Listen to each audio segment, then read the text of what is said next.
నీ పేరు ఎనిమిదాకుల వెంకట్రావు అవునా? అవును సార్. ఎనిమిదాకులు అని ఎందుకు పెట్టుకున్నావు? ఏడాకులను ఎందుకు పెట్టుకోలే? నే చెబుతా, ఏడాకులు చదివినాల కంటే ఇంకో ఆకు ఎక్కువ చదువు ఉంటారు ఈ లోన్స్ వాళ్ళు. అయ్ ఒరే ఎనిమిదాకులు, నువ్వేదో గొప్పవాడివని నిన్ను ఇక్కడికి పిలిపించలేదు. నీకో పెళ్ళా ఉంది, దానికి నువ్వు మూడివి, దానికో చెల్లెలుంది, అది నీకు మరదలు. అందమైన మరదలు, హంసలాంటి మరదలు, యువకుల హృదయాలను కదిలించి హింసలాంటి మరదలు. నువ్వు పరమహంసవి. ఆ మరదలికి పెళ్లి చేయలేకపోవడం పరమహింసలాంటిది. దానికి పెళ్లి ఏంటండి? చూస్తాను ₹10 దొరికితే పెళ్లి చేస్తాను, లేదని నేనే కట్టేసుకుంటానండి. ఒరే ఎనిమిదాకుల వెంకట్రావు, ఇంకొక్కసారి ఆ కోత కూసావంటే నిన్ను ఎండుటాకులు చేసి అగ్గిపుల్ల గీసి ముట్టించేస్తే మాడి మసిపోతావు. సమస్య ఆవేశపడండి. మొన్నసారి ఇలా ఆవేశపడి పిల్లరిస్తే కుక్కను చంపేశారు. ఒరే నిశాచరా, ఒరే, హాయ్. నీ మరదలికి వెంటనే పెళ్లి చేయబోతు. పెళ్ళా? నేనెలా చేయగలండి? ఇలా ఈ డబ్బు రేపు నీ మరదలి పెళ్లి ఖర్చులకు గాను, నీ మరదలికి నేను నిర్ణయించబోయే ఉత్తమ పురుషునితో పెళ్లికి ఒప్పుకొనుటకు గాను. అందువల్ల మీ ప్రయోజనం ఏంటండి? తాజ్ మహల్ మీద తాటికాయ పడినా పర్వాలేదు గాని ఈడుచ్చిన ఆడపిల్ల మీద ఈగ బారినా ఒప్పుకోను. 10 మంది ఆడదాన్ని 10 రకాలుగా అనుకుంటే 20 రకాలుగా నాకు అవమానంగా ఉంటుంది, 30 రకాలుగా బాధగా ఉంటుంది, 100 రకాలుగా నా మనసు చెడిపోతుంది. అందుకే చెయ్యాలి పెళ్లి. సిద్ధం చెయ్యి, వెంటనే వెళ్ళి. అలాగేనండి. అంటే దీని ఆంతర్యమైన సమాచారా? నిశాచరా, ఎలాగూ ఆ పిల్ల మన వంటి మూతి ముక్కు కిరికిరా తిప్పుతుంది. అందుకే ఒక విధవని రెడీ చెయ్యి. ఆ విధవని దానికి కట్ట పెట్టేద్దాం. ఆ తరువాత వాడిని పక్కకు నెట్టేద్దాం. ఆ తరువాత దాన్ని మన పక్కలో చుట్టేద్దాం. అంటే చేపను పట్టేది వాడు, పులుసు వండుకు తినేది మనం.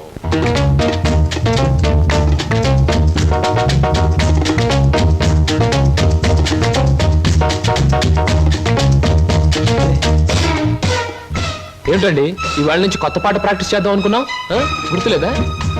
ఏమిటి ఆలస్యంగా వచ్చారు? Any problem? అవును, ఏమిటా ప్రాబ్లం? మనసు ప్రాబ్లం. అమ్మో, అయితే కొద్ది కష్టమే, అయినా చెప్పండి, ప్రయత్నిస్తాను.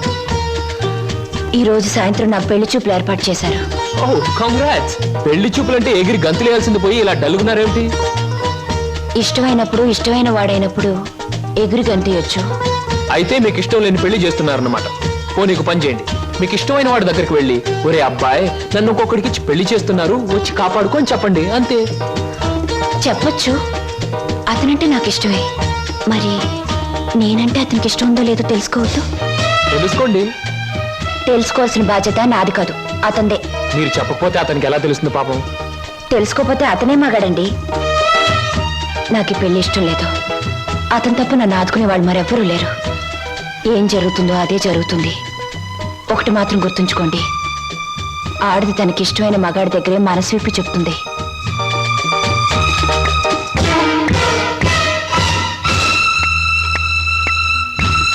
ఆయన కలిసి చెప్పింది మీకేమన్నా అర్థమైందా?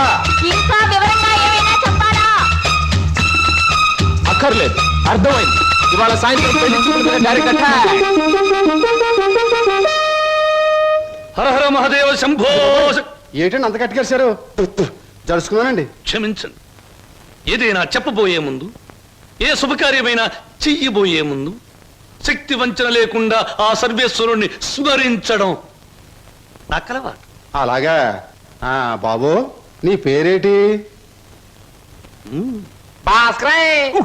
ఏం చదువుకున్నావు బాబు? ఒక బిఏ. అబ్బాయి గారు సమాధానం చూస్తుంటే హోటల్లో సర్వర్ లాగా ఉంది. హర హర మహాదేవ శంభూ. సరిగ్గా సమాధానం చెప్పరా, లేకపోతే ఇంటికి వెళ్ళిన తరువాత తిట్టిన తిట్టు తిట్టకుండా తిట్ల కత్తితో తూట్లుగా పొడి చేస్తాను. ఆధునిక కాలం కదా, ఈ కుర్రవాళ్ళందరూ తిక్కగా సమాధానం చెప్తారు. అదొక స్టీలు. అసలు వీరెవరు అనుకుంటున్నారు? వీరు ముత్తాతల వారు వీర విహార విజయ వెంకట వరకుమార వరప్రసాదరాయలు వారు.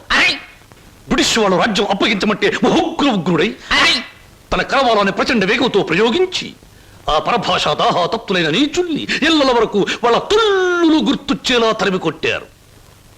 పాపం, యుద్ధంలో కత్తులు గుర్రాలు పోయాయి, ఏనుగులు పారిపోయాయి. ఉంటే చూపించుండేవాణ్ణి. నిజంగానా? శంభూ, అబద్ధానికి మా వంశానికి మధ్య పచ్చగడ్డి నీటితో తడిపిన పచ్చగడ్డి కాదు, మంచులో నానవేసిన పచ్చగడ్డి వేస్తే కూడా బొగ్గు బొగ్గున మాడి మసైపోతుంది. ఇక పెళ్లి కుమారుని తండ్రి గారైన వీరు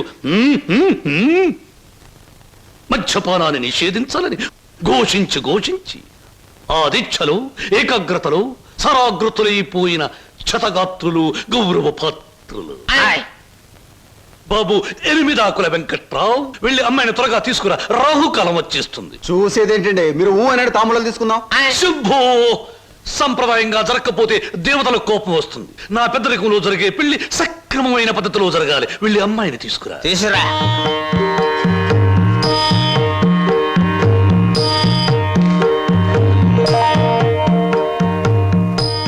నమస్తే, నా పేరు బొక్కాలంబోదరం రఫ్ బోళా.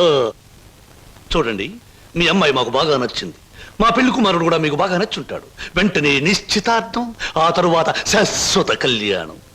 శంభో శంకర, హర హర మహాదేవ.